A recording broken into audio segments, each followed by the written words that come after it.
Саламатсыздарбы, урматтуу, кадырлуу биздин Базар Кабар YouTube каналыбыздын көрүүчүлөрү, амансыздарбы? Бүгүн Өзгөн шаарынын банктарынын валюта курстарын сиздер менен тааныштырабыз туугандар. Аны мен буйруса Өзгөндөгү өкүлү мен Бектемир Жумабаев тааныштырам. Биз менен бирге болуңуздар туугандар.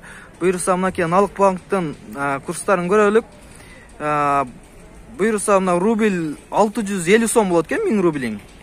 Ал эми доллар болсо 9320 сом болот экен туугандар. Дагы башка банктарды да көрөбүз. Биз менен бирге болуп туруңуздар.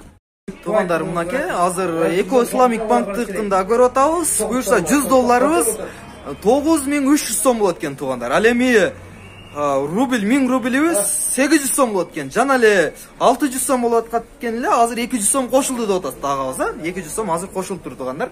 Мынакей. Биз менен бирге болуп туруңуздар. Дагы башка банктарды да көрөбүз. Лайк басып коюңуздар туугандар, колдоп. Туугандар, мына бул Бакай банктыкындагы көрөлү эми. Мына көрдүңүздөр да. Рубльдин курсу 1000 рублиң 800 сом болот туугандар, сомго.